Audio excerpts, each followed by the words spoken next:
Okay, welcome to today's special session of the Recreation Adaptation Planning and Practices course.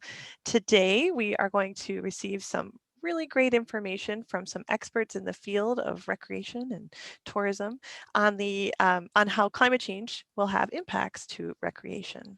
So we'll have sort of an east and west perspective from our two guest presenters who are going to sort of share the hour, and then we'll have a Q&A. But in the meantime, if you have any questions, please feel free just to pop them into the chat and we can have a short Q&A after each of their presentations. So first, I'd like to introduce our course co-instructor, Natalie Chin. Natalie's located in northern Wisconsin and is a climate and tourism outreach specialist at Wisconsin Sea Grant. And I will let Natalie take it away. Great, thanks. Okay, let me just get my screen shared. Oh, sorry. This is always a little rough for me. Oops. Okay, and then how does that look? Is that okay? Looks great. Okay, awesome. Thanks. Okay, great. Thanks, Danielle, for the introduction. As she said, I'm Natalie Chin. I'm Climate and Tourism Outreach Specialist for Wisconsin Sea Grants, and I'll be talking a bit about climate change impacts on outdoor recreation for the Eastern United States. So before I jump into kind of the core content of my presentation, oops, okay, I don't know why that's happening. I wanted to provide a tiny bit of background about the work that I'm doing so you know the lens through which I'm working on climate change and tourism and outdoor recreation issues. As I know I mentioned before, I'm based at Wisconsin Sea Grant's Lake Superior Field Office, which is located in Superior, Wisconsin. And here's a map for anyone unfamiliar with where exactly that is in relation to the west, to the rest of Wisconsin. You can see the little red dot for where my office is. And so the field office that I'm stationed at is focused on these 4 counties in northern Wisconsin, which are Douglas, Bayfield, Ashland, and Iron, which are also highlighted in pink. But I also work more broadly on issues related to climate change and tourism and outdoor recreation. The area that I'm working in is pretty rural, but winter recreation, of course, is very popular in the region, and the Great Lakes and Apostle Islands also draw many visitors to the region. So my PhD research was focused on understanding how climate change might impact tourism and outdoor recreation in the Great Lakes. And now in my role at Wisconsin Sea Grant, I've taken on a few positions that allow me to build on this knowledge and expertise. For example, I'm co-leading the Tourism and Outdoor Recreation Working Group for the Wisconsin Initiative on Climate Change Impacts, also known as WICI. I don't think we have anyone else from Wisconsin in the course, but we are working on an updated assessment report right now that with emphases on climate justice and storytelling, and that's due out later this year and should be a helpful resource for considering climate change impacts on different sectors and areas more broadly. I'm also on the Wisconsin Department of Tourism's new Diversity, Equity, Accessibility, and Inclusion Committee, and have been thinking about the use of and access to public spaces for outdoor recreation through this lens.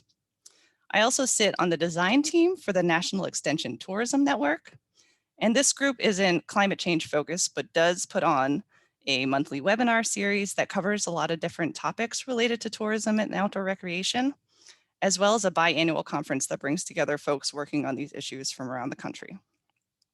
Finally, I sit on my local Parks and Rec Commission, which has given me another important perspective through which to think about climate change and outdoor recreation. And if you'd ever like to talk more about any of these things, let me know. I'd definitely be happy to chat about them. Okay, so as Danielle mentioned, today I'm going to broadly cover, climate change impacts on outdoor recreation in the Eastern United States, which is a pretty complex topic given the diversity of the sector, but I'm going to do my best. So to start off with, I just wanted to cover what's projected in terms of climate change for the Eastern US. In terms of regions, I've included the Northeast, the Southeast, and the Midwest as designated in the 2018 National Climate Assessment Report. And I know there's a link to this resource in the course materials. It contains a lot of really great information and much more detail than I'll be able to cover today. So please use it as a reference as you're working on your projects. So at a high level for the eastern United States, we're expecting to see warming temperatures, increasing precipitation, more extreme weather events, and seasonal shifts overall. And these trends are already happening, so I'd anticipate that you're already observing some of these changes in the places where you work. What the impacts are on outdoor recreation, of course, depends on place, as well as the type of activity that we're considering. So let's dive in a little bit deeper to look at some of the primary climate impacts for each of these regions individually. So the Northeast is the most heavily forested. Sorry, I don't know why it's doing that. It just like keeps jumping slides. But anyway, sorry. The Northeast is most heavily forested and densely populated region in the United States with important interactions because of the interdependence between the rural and urban areas. There's a high level of access to beaches, forests, and other natural areas.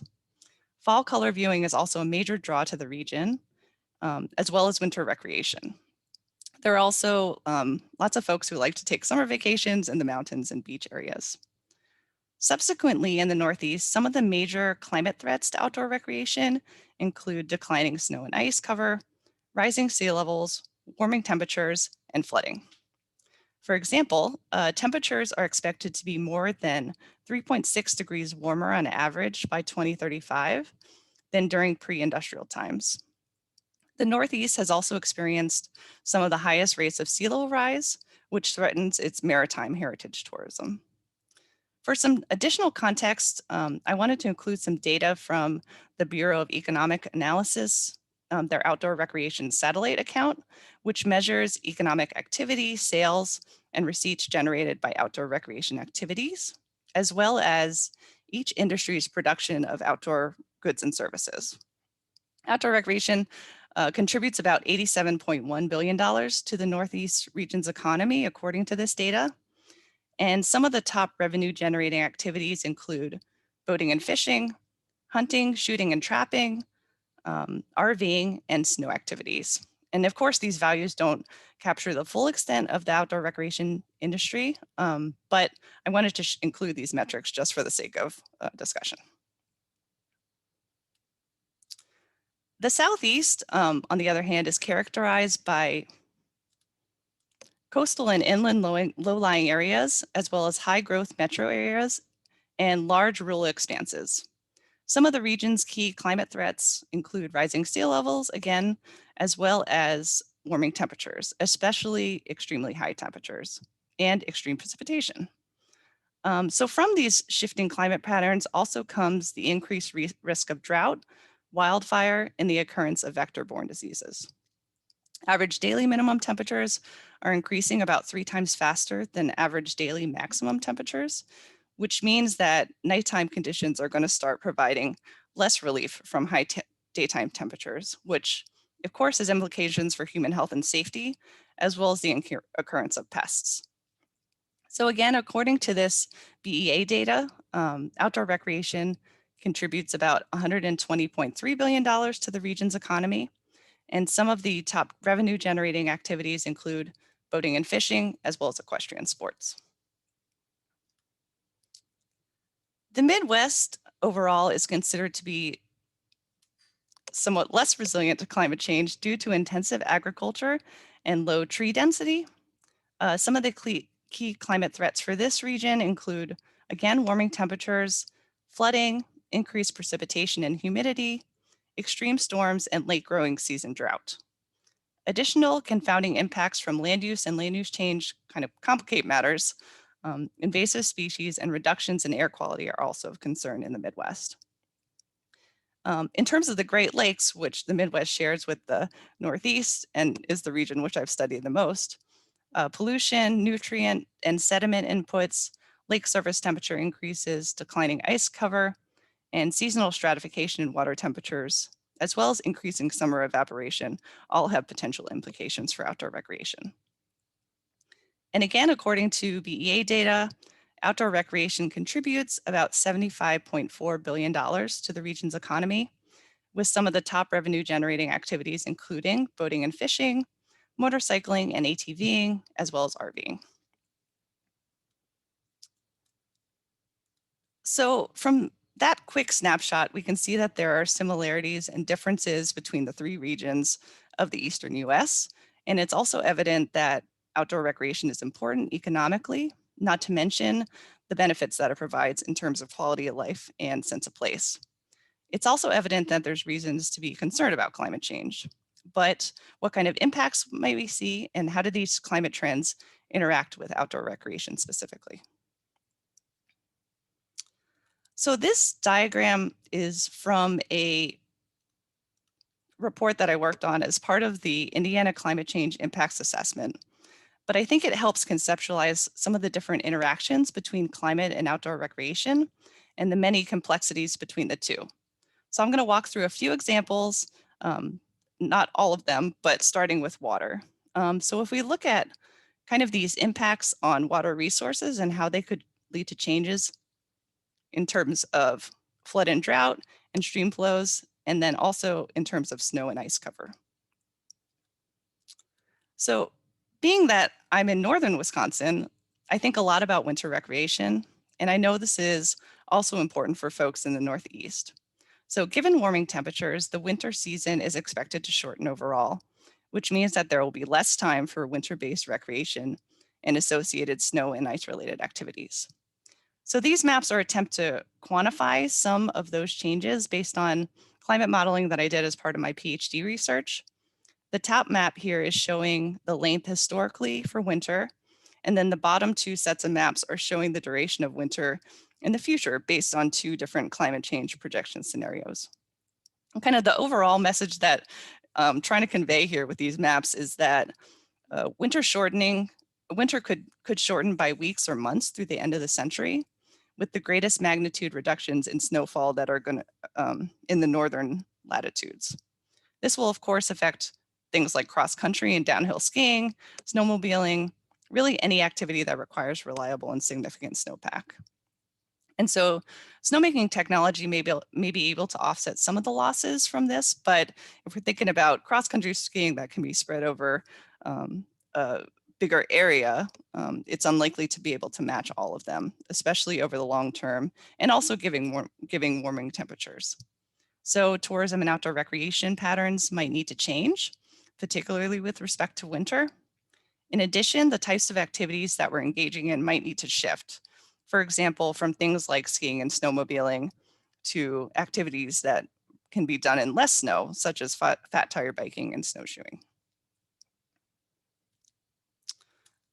Reductions in ice cover on water bodies will also be seen with increasing temperatures, which will reduce access between mainland and island communities, as well as access to sites like the Apostle Islands ice caves in northern Wisconsin, which I'm showing here.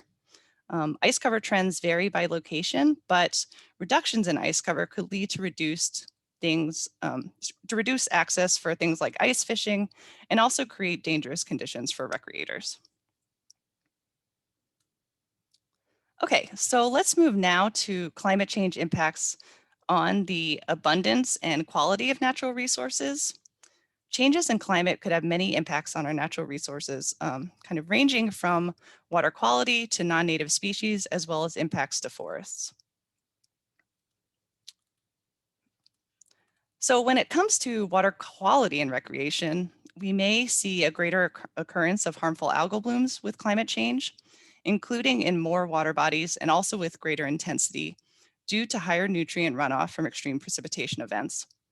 A change in the frequency of storms followed by periods of drought could also lead to more algal blooms. Droughts make freshwater saltier as well, which allows marine algae to invade freshwater ecosystems. In South Central United States, toxic marine algae has been killing fish in freshwater lakes since 2000. An increase in harmful algal blooms also creates concerns for recreation because they endanger human and animal health. In addition to health impacts and impacts to recreational fishing, algae blooms also don't look that appealing, which might deter beach going, swimming, and other forms of beach and water recreation. In terms of fall colors, we know that weather can impact the duration, timing, and intensity of fall colors. So according to a recent article in Scientific American, In northern New England, moderate temperatures are expected to lead to a later emergence of fall colors, while in southern New England, trees are likely to be subjected to more heat stresses, which could potentially lead to more early coloration and faster leaf drop. Changes in precipitation could also lead to more frequent and intense drought stress, which affects the intensity of fall colors. Local colors could also shift in the future as species migrate upwards in elevation and further north stay in their preferred temperature range. For example, sugar maples could move out of New England and into Canada. And changes in fall colors are worth noting because fall tourism and recreation generates a lot of economic value for some places. For example, in Asheville, North Carolina, they bring in $600 to $800 million in revenue in the fall. Leaf peeping also brings in billions of dollars to the economies of New Hampshire and Vermont, and tens of billions of dollars across the entire eastern United States. And these larger seasonal and species shifts also have implications for activities like fishing, hunting, gathering, and birding. So as climate change continues, it might lead to changes in species that we would expect to see in our outdoor spaces, which could then impact our enjoyment of the resource. We also expect that the availability of species for hunting and fishing could change, which may then require adjustments in terms of management decisions, such as the timing of hunting and fishing seasons. Already threatened species may also be particularly impacted by climate change. At the same time, a warming climate may extend recreational opportunities in the shoulder seasons, so the spring and fall, and corresponding recreation patterns. For example, there may be greater opportunities for camping, which could create management challenges in terms of staffing, but also leads to increased revenue generating opportunities. So while a lot of climate change is thinking about threats, there are also some potential benefits that we can and should consider.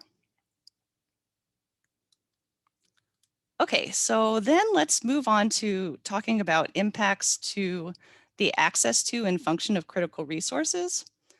Extreme weather events in particular will affect infrastructure such as bridges and roads, which in turn impact access to recreational resources.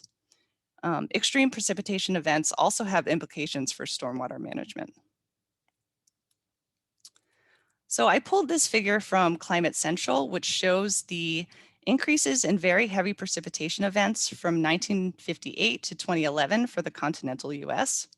And events like these, as we're already seeing, are expected to lead to more frequent floods and washouts year-round. Extreme weather events like hurricanes can also lead to coastal and inland flooding. So heavy rain events have implications for recreation inlands because riverine flooding can damage infrastructure that provides access to recreation. And these are some photos from an extreme storm event that occurred in late summer of 2018 in Wisconsin. And this event caused $2.5 million in damages at Pheasant Branch Conservancy, which is right outside Madison. The washouts of bridges, trails, and roads made the area inaccessible for birding and to other users for over a year. Damages to trail resources could also be caused by wetter and warmer springs due to a greater frequency of freeze-thaw cycles. Up here in northern Wisconsin, the natural trail systems close in the spring to allow for drying out periods, and that's something that we could see more of as climate continues to change. Increased maintenance and the costs of this maintenance could also really add up over time. In addition, changes to access could mean that more outreach and education will be needed with outdoor recreation enthusiasts. On our coasts, sea level rise and associated flooding from extreme weather events could also enact great costs. I'm sure we can all think of recent examples of this from our own experiences and in the news. These images are from a damaging storm event that occurred in 2016, also in northern Wisconsin. It completely destroyed the Saxon Harbor campground and a marina, shown here. Unfortunately, 4 people also lost their lives in this event. And these types of events are, of course, things that we hope we don't have to plan for. But this happened during the height of summer tourist season. And with these events occurring more frequently, it's something that we do need to consider in the context of recreation and emergency planning. There are important lessons to learn from the Great Lakes, in my opinion, right now, given that the region has been experiencing very high water levels over the last year. it's evident that we're going to have to make some really difficult decisions in the coming years. Okay, finally, I wanted to briefly touch on the impacts of climate change to human health in the context of recreation, which includes concerns like vector-based diseases, heat-related illnesses, as well as air and water quality. So I hate to think about vector-borne diseases or really any other kind of disease right now, but changing climate conditions, especially in the southeastern United States, are leading to a longer season for mosquitoes. This graphic is for Raleigh, North Carolina in particular, but it shows that the average number of days conducive to mosquito growing season has grown by more than 30% between historical climate normals and since 2016. And so if you visit the States at Risk website, you might be able to find data for your state in particular, if this is of interest to you or of use to you. Other things like humidity, stagnant air, and pollen are also concerns when it comes to heat-related illnesses and air quality. Finally, this isn't a topic that I can really do, I can really cover adequately in the short amount of time, but I think it's important to touch on some of the intersections between climate change, recreation, and justice. So warming temperatures in the summer, as I mentioned before, may benefit recreation by creating opportunities for paddling and other forms of water sports and beach going. But the more days with extreme heat, especially in southeastern United States, but also up here where air conditioning isn't always a given, generates concerns for our more vulnerable populations. Extreme storms and public safety in the outdoors can also be especially concerning when it comes to taking care of the elderly and people with disabilities. In addition, folks who are less income secure may not have the same ability to escape dangerous or life-threatening conditions like flooding. In terms of new recreators, we saw this past summer, increasing opportunities and motivation to participate in outdoor recreation led to an increase in drownings in the Great Lakes. An increased use or participation in recreation spaces by different populations could also occur with climate change, as we've seen. So the increased incidence of drowning may not just be related to a lack of experience. And so I think that it's worth considering how information is communicated to people, such as those with limited English abilities, as well as how we're ensuring that we're reaching a wide-ranging and diverse audience with messaging. Extreme weather and other climate change impacts are also going to affect spaces with cultural and historical significance. As we saw this past summer, the great excitement with which people went outside and took part in outdoor recreation was really wonderful, but also led to damage, vandalism, and trash piling up in some places. So I think it makes sense to also think long-term about how we take care of each other and our public spaces, given what we've seen through the pandemic. Finally, though the outdoor recreation is, a huge economic industry, at a local scale, it's often supported by many small businesses. And hopefully, one bad season or one canceled event isn't enough to put these folks out of business. But with less predictable weather patterns, it may be harder to plan for the future, especially if there aren't opportunities for creative pivots. For some communities, especially rural ones, the jobs and services provided by these small businesses are tremendously important. So another thing to think about when on the larger scale is if and how we support adaptation for these folks, whether it's in terms of policy or practice.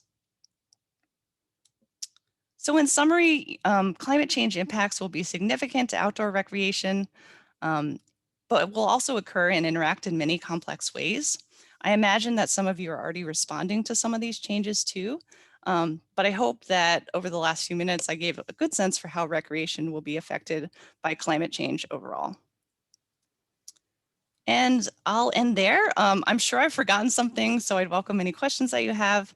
Please also don't hesitate to reach out to me if you have questions, thoughts, concerns, or you just want to talk about climate change and tourism and outdoor recreation. Of course, you'll be seeing me through the rest of the course, but this is also my contact information if you'd like to get in touch. So thanks. Woohoo! Thank you so much, Natalie. That was wonderful. I'm so sorry for the distracting slide transitions. I don't know what is happening. It has happened to me before when PowerPoint just does the timing. Okay, so we did have a question. Peter would like to ask you a question. Go ahead, Peter. Yeah, hi.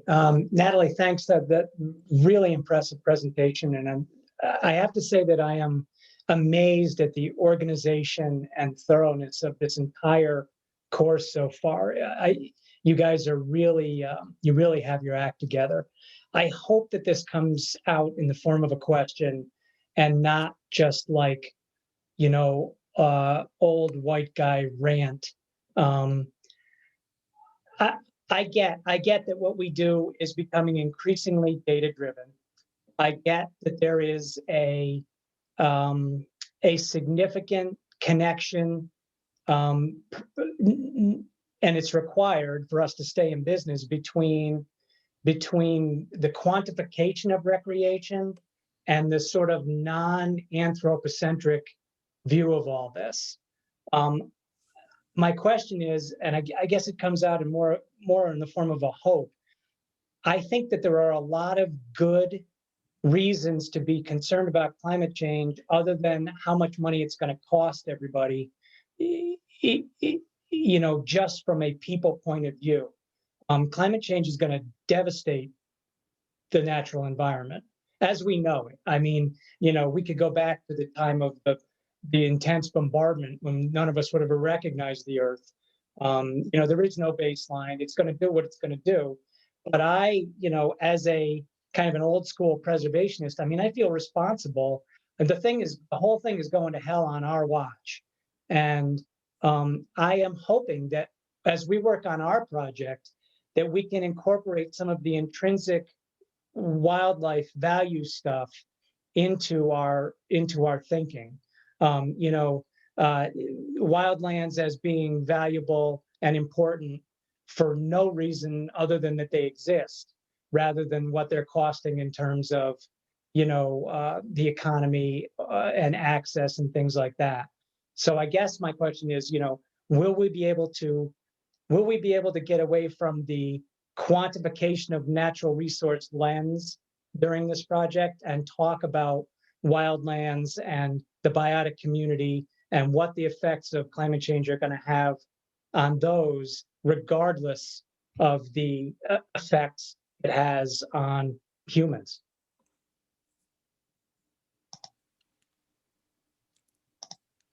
That's a great So question. Yeah, Danielle. I know, I was like, Natalie? I mean, I could answer, but since Go you have ahead. more If you want to experience take with the it first pitch, go ahead. No, I think absolutely that's a really important component to the messaging and thinking about impacts. And sometimes it's easier to talk about things in terms of economics, but I really appreciate that point and that thought. And I think that absolutely we could incorporate that. And Danielle, I'm sure you can provide some better insights about how we might do that. But yeah, definitely point well made. Yeah, Peter, I'm hoping this is the start of a beautiful friendship, because where this course is designed to help teach you all how to integrate climate considerations into your planning. What usually precipitates from that thinking is this wanting to continue diving into it, thinking about it in different ways, trying to integrate it into your programming, your communication, your messaging, or maybe even deep diving into a very specific topic. And that's great. And we would certainly love to continue that conversation throughout the course as you're asking questions and looking for resources and then carrying on after the course. So the answer is yes and yes. Like during the course, we're hoping that you're taking the opportunity to really spend some quality time on this topic and to really invest in a way that maybe you're not able to in a normal day-to-day situation. And then from that, let's keep that conversation going and figuring out how we can help you carry on that conversation and make it work for the thing for your job. And maybe it's communication, maybe it's fact sheets, maybe it's a story map that shows change and helps to draw in your community so that they become more invested in that. We would love to continue this conversation.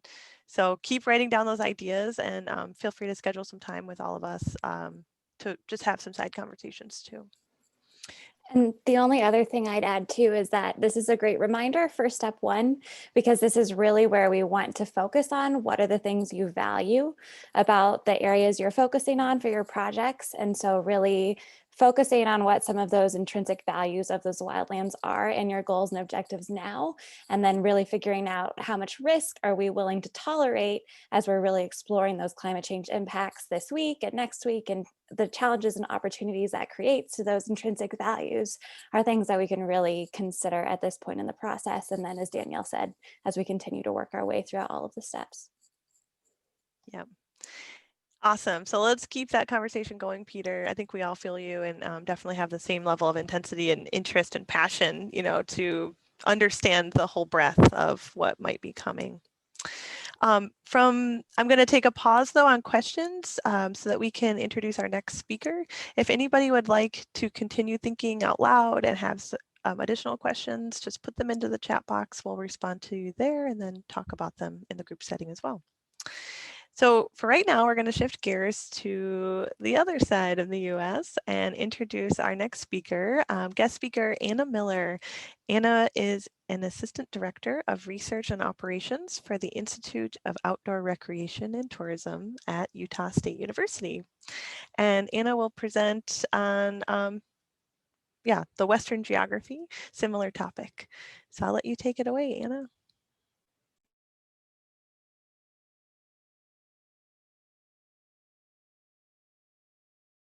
There might be a lag. All right, so I need to share my screen. Yeah. All right. Are you seeing my screen here? I am. You may want to turn off your video just to reduce the bandwidth issue because I hear a little bit of a lag. A lot of issues with internet. There you go. That got better. That helped it. Better. Okay, great.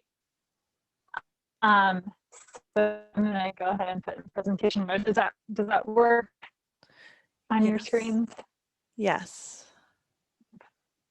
Okay, great. So yeah, my name is Anna Miller. I'm I'm in kind of a research extension position here. I was with the Forest Service for a couple of years. And so most of my climate change recreation work was there. And so I guess I'll just jump right in here. But yeah, I'm going to be focusing more on the Western US. And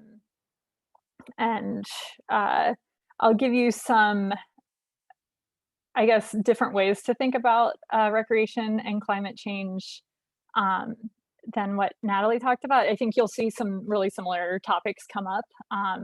But yeah, maybe that'll be helpful just to have kind of different perspectives and different ways to think about some of the same topics.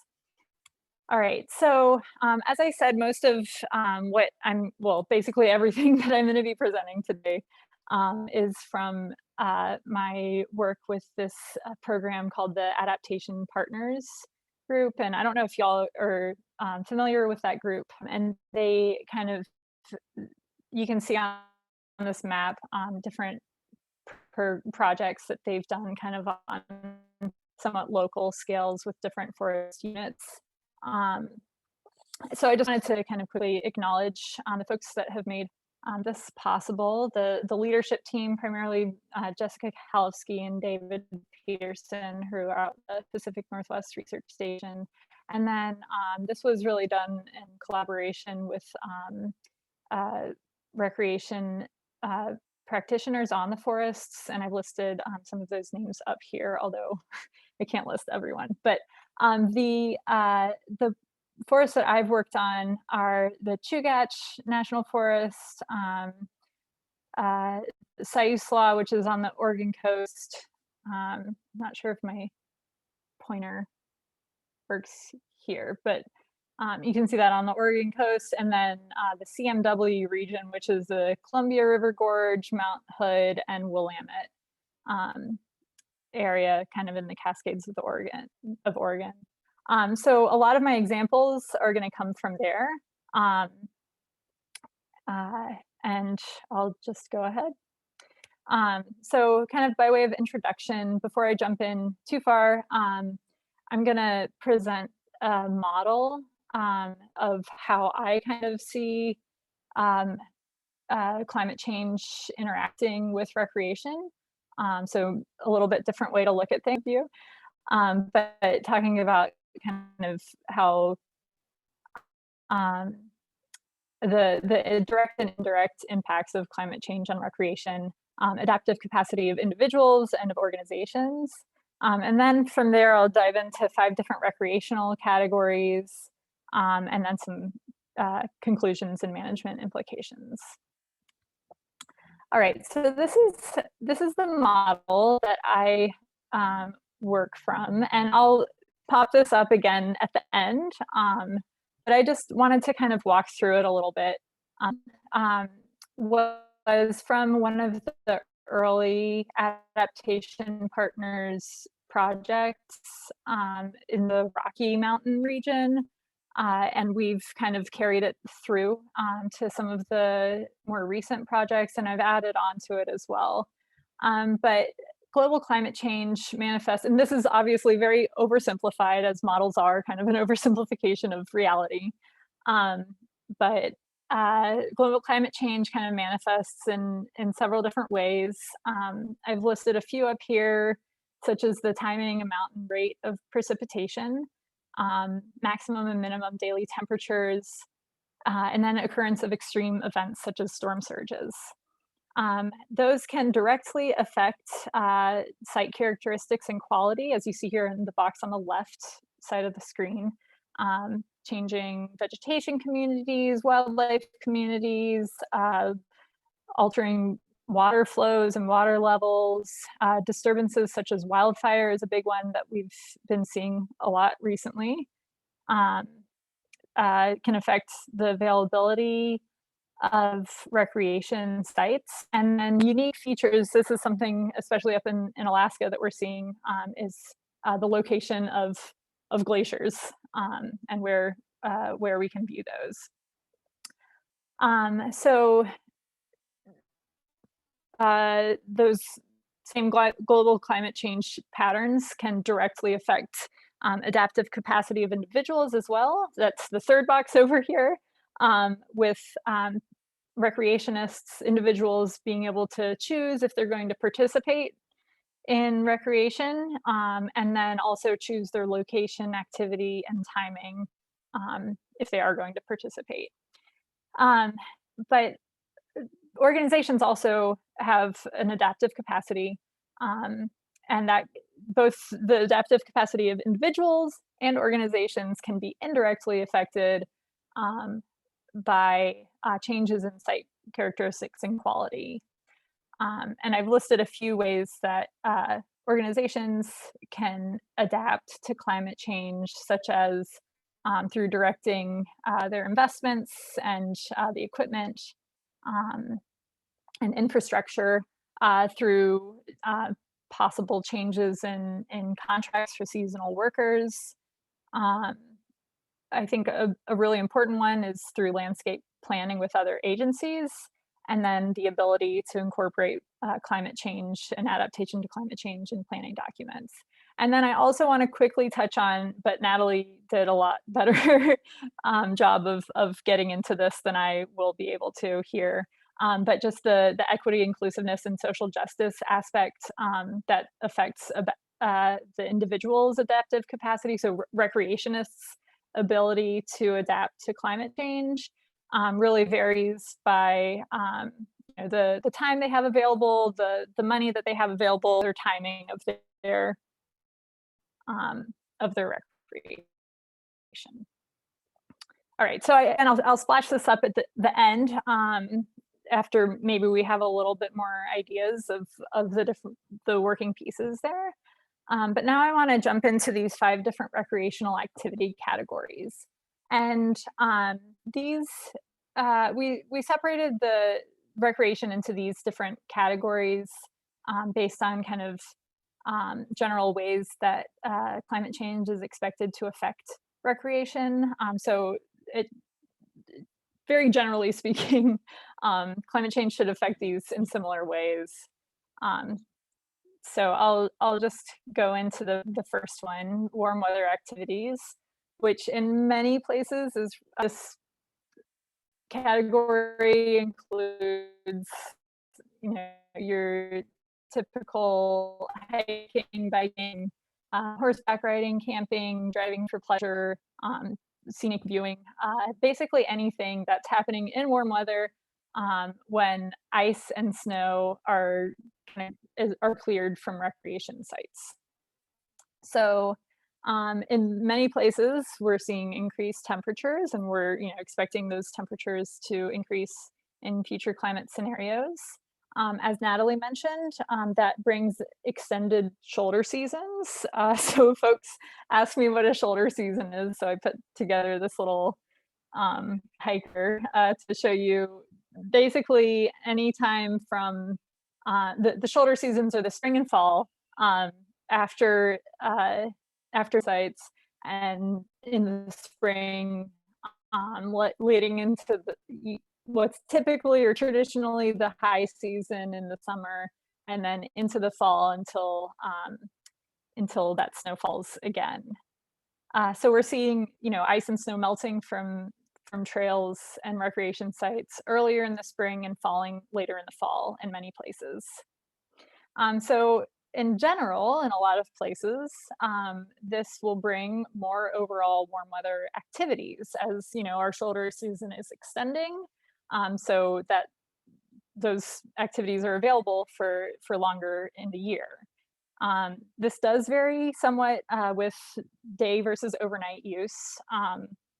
So overnight use does seem to follow the school year calendar a little bit more closely than day use, which is a bit more flexible. And also the wildfire and smoke season is hugely important here.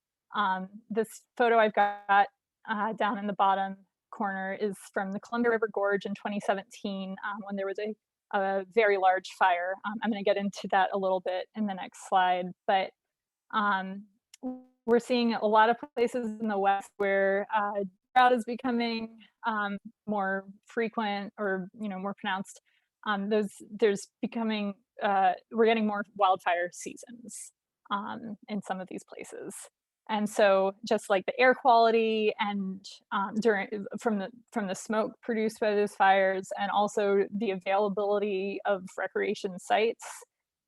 You can't hike through a place that's on fire or that was even recently on fire if there are hazard trees that need to be removed, for example. That really takes away from the availability of recreation in those areas.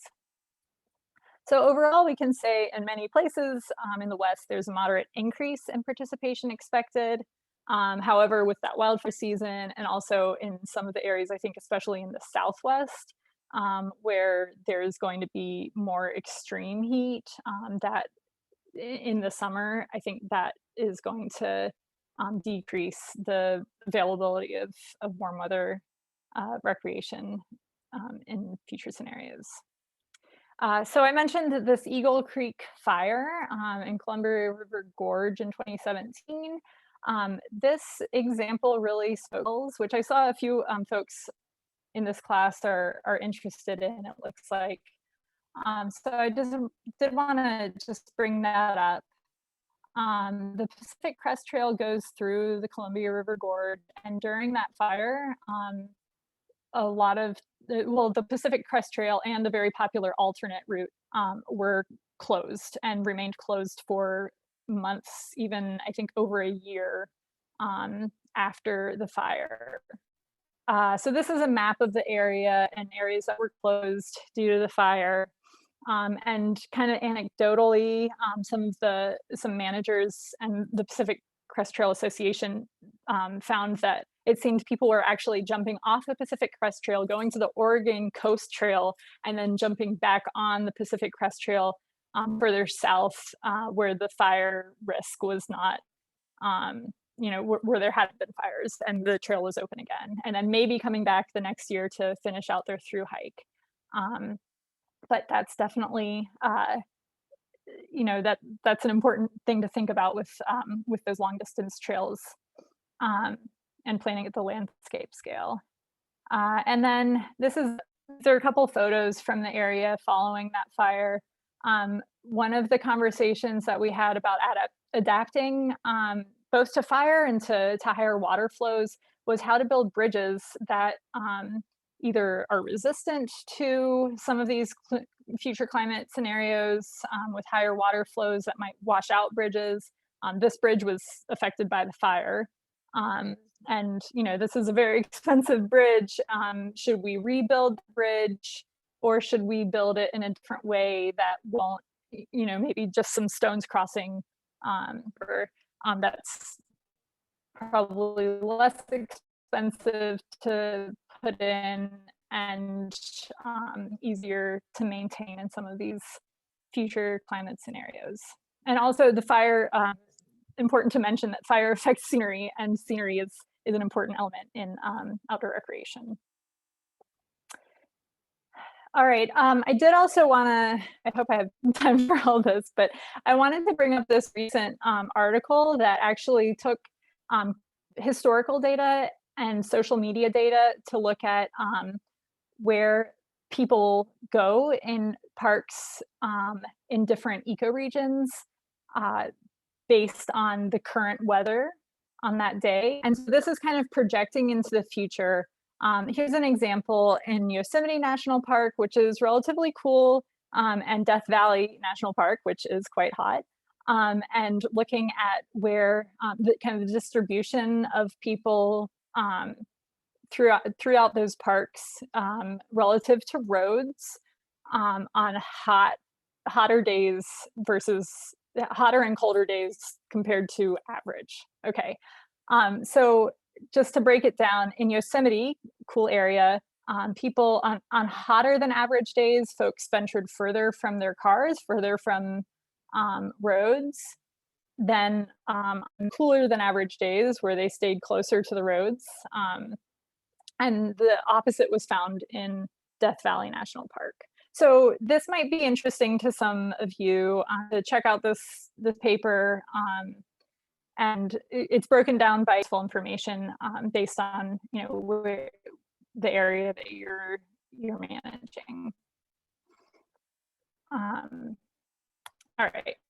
And I did also want to mention some important findings from the Coastal Oregon project that I was working on, where extreme storm surges are becoming more frequent and projected to become even more frequent in the future.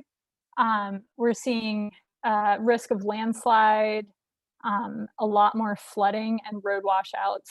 And so this is flooding of recreation sites, but also roads to access those sites. And down here you see an example from 2017 where this campground was flooded and obviously had to be closed down for a period of time due to the changing precipitation patterns. All right, now moving to the next, that was kind of the biggest recreation activity category. Next up is snow and ice-based activities. So this includes, your skiing, snowshoeing, snowmobiling.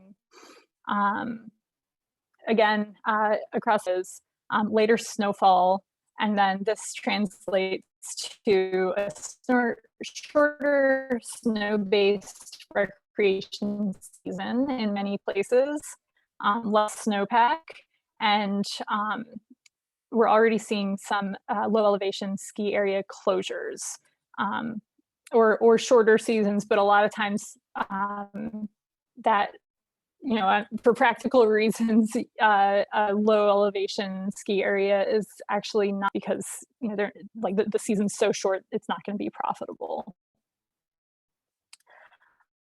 Another important thing, and we've seen this in the Chugach National Forest, is stranded snow-based trails. So, when a trailhead is at a relatively lower elevation, higher elevation parts of the trail will have snow, but especially for snowmobiles, how do they get to that snow when the trailhead is free of snow? And then glacier viewing. This is another example that's really important up in the Chugach and in other places around the world that have glaciers. When the glaciers are melting or retreating, and they're visible. For example, there's a visitor center where the glacier is no longer, it was built there because the point is to host glacier viewing, and the glacier is no longer visible from the visitor center. How do we respond to that? Another example from of snow-based recreation that's from the Cascades in Oregon. We put together a map of snow residence time across the landscape, and highlighted the decrease in snow residence time for these different ski resorts. I think a lot of us can think of a year in history when maybe we had low snow or high fire season, and kind of take some examples from that of what the future might look like. So I brought out the 2014-2015 season, which was a very low snow season in this area. And looking at ski area annual visits, you can just see this enormous drop during that year, especially for some of the lower elevation sites. And then Mount Bachelor, being one of the highest elevation sites, still had a bit of a drop, but possibly might have traveled a bit further to go to Mount Bachelor that did have a higher snowpack. And so more availability of snow-based recreation. Wildlife-based activities. So these are really a lot more indirect effects. We're talking about hunting, fishing, wildlife viewing, and photography. So this, these are a lot more indirect effects because wildlife-based activities are kind of the availability of those activities depends on the catch rate or the availability of the target species, and its distribution, its abundance, its population health. This is a bit more difficult to predict because the variability in target species and how they're responding to climate change. But I'll give one example from the Yellowstone River in Montana. There was a study that actually interviewed guides who were taking folks out for trout fishing, and found that those guides were actually already adapting to climate change by taking folks out earlier in the morning when temperatures were low to reduce stress on the trout population, and were sometimes targeting warm water fish species rather than cold water fish species, kind of shifting their focus towards those a bit. Although that's not always what the recreationist is looking for, so it can be pretty tricky. Water-based activities such as rafting, kayaking, floating, etc. So in warmer temperatures, we see an increased demand in general for water-based activities. On those days with extreme heat, which varies, the temperature varies by region, but where days with extreme heat seems like people are going to water, like kind of shifting to water-based activities more and more. In some places, such as lower stream flow and reservoir levels. So that means, with the rafting, you have decreased demand, algal blooms that Natalie talked about a bit. And then kind of bringing back in that wildfire element as well. It changes the scenery, reduces access, and then so decreases demand and supply. So that again is a bit variable across different areas.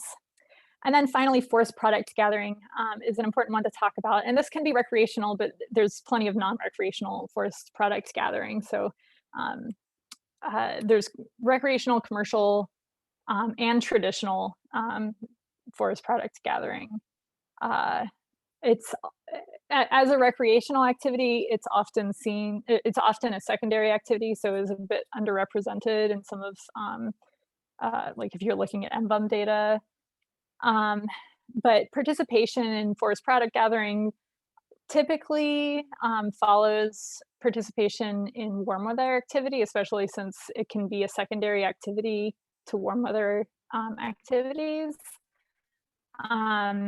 And a lot of places are seeing increased degree days, paired with increased drought stress, and a lower growing season, or sorry, a longer growing season. And so, you know, it's also another target species dependent type of recreation that you know, it's mostly, you know, looking at how that target species is shifting with climate change. All right, so just to bring back up this model that I splashed up at the beginning of the talk. I don't really have time to go back through it, but just you know, remembering the direct and indirect effects of climate change and climate-related weather patterns on site characteristics, and then the adaptive capacity of individuals and organizations. So kind of conclusions, warm weather activities, in many places, warm weather activities are expected to expand to some extent. Snow-based activities likely shrinking in many places. And then considering fire and smoke across the West is kind of becoming more and more important in the supply of outdoor recreation opportunities. Individuals have the ability to substitute their activity, location, and timing, and there's more and more research around that, but it's still not really clearly understood in many places and many types of activities. And then just planning for change kind of at the agency or the organizational level. I think partnerships are becoming even more important, especially when we're talking about how to staff those expanding shoulder seasons, how to maintain recreational infrastructure, or build more climate adapted recreational infrastructure in the future. You know, talking with making landscape scale adaptations, maybe you know, with other land management agencies across the same landscape, and then building adaptation to climate change into planning documents going forward. So yeah, that wraps it up for me. Thank you very much for your attention. I'm happy to take some questions, but I know we're at the top of the hour, so I'm not sure if we're gonna have time for that or not, but I'll be here. Woohoo! Thank you so much, Anna. What a wonderful hour we've had learning about, you know, a huge variety of different perspectives, how thinking about economy, thinking about visitation and usage. I really enjoyed both of the presentations, and I feel like they really did a nice job playing off each other, similar themes, but very different information. Okay, so we are at the top of the hour, and I know everyone is either ready for lunch or has other meetings to go to. So if you'd like to stay, we can take some, you know, just a couple of questions, but if you have to go, that's totally fine. So does anyone have any questions for Anna? I have a question. Go ahead. Hello, Anna. Thank you so much for your presentation. I was wondering if you had any like recommendations for articles or books regarding infrastructure for climate change, as far as equipment and other things of that matter, as far as, because the project I'm working on is developing of parks, and we've developed master plans for park and playground areas.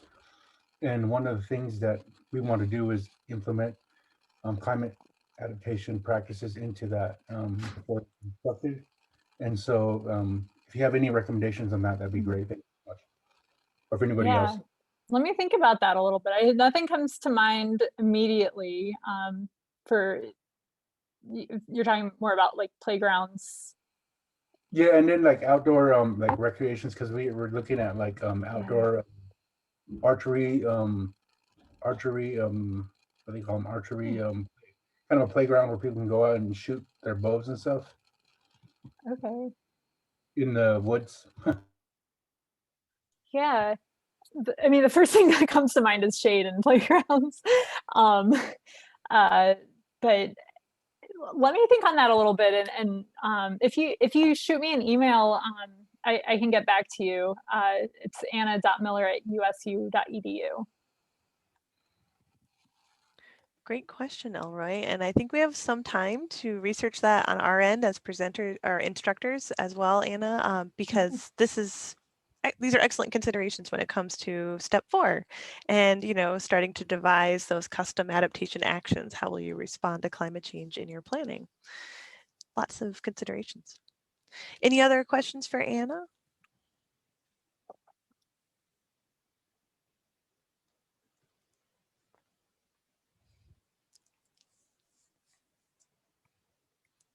Any shared experiences that you'd just like to bring up? Anything that got you thinking throughout any of the presentations today?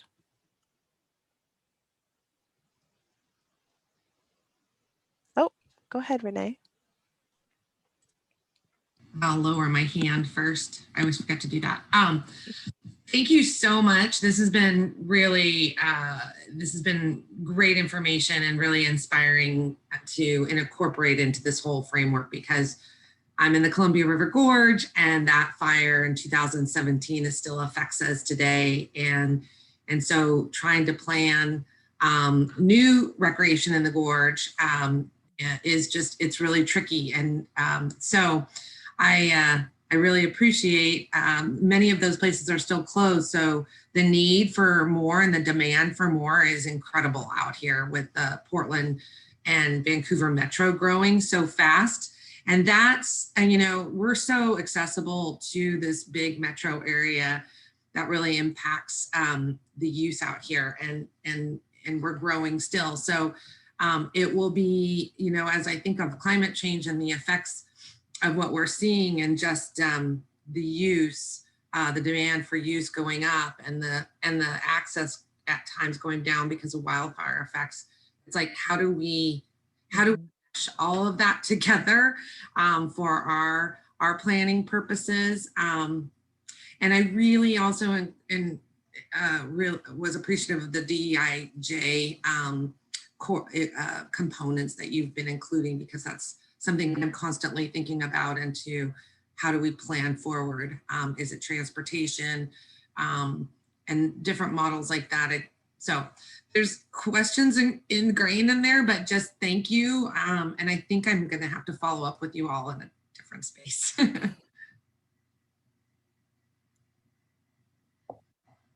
Oh, one question. Do you have examples of places adapting to climate change by incorporating transportation options, getting rid of parking lots? That's another component. I have one small example of that, Renee. On the Oregon coast, actually,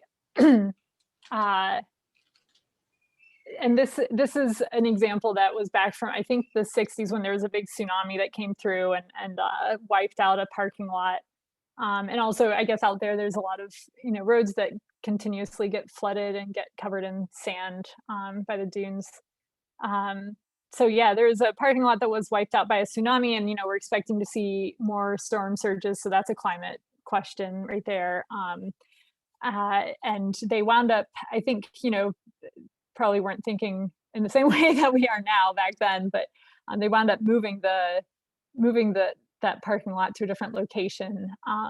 But I think it just kind of brings up the question of, are there parking lots out there that are going to be wiped out by some of these extreme storm surges, and like having that 1960s tsunami in mind, like how are we going to, kind of planning for that? Where are we going to put that parking lot? Are we gonna rebuild it? If so, where? And if not, how are we gonna provide access without it? But yeah, not really a great conclusive example, I guess, but just, like using some like historical examples to put our minds in that framework of planning for the future. Yeah, thanks, Anna. Renee, you've inspired me. Leslie Brandt, our course instructor and host, isn't here today, but she and I have been working over the last few weeks with the Mark Twain National Forest in southern Missouri, and they are already experiencing, some severe issues to 2 different campground areas and a day use area that are along a river. And so they wanted to not only include they're starting to look at stream restoration and geotechnical failure issues. So they wanted to include climate change as part of that. And they had sort of decided a long time ago that, hey, this campground gets flooded. It is a terrible parking lot situation anyways, and let's cut our losses and move it. And so then by thinking about climate change, it sort of reaffirmed that that was probably the most resilient idea in a variety of different scenarios. So we haven't written up that demonstration project example, but maybe Leslie and I can fast track that, because that's a nice example of taking into consideration all of the ideas Anna just presented and then putting it down in paper and actually implementing. So, okay, so maybe one more question. I need to go to another meeting in just a minute, so I'll log off. But another question before we say goodbye?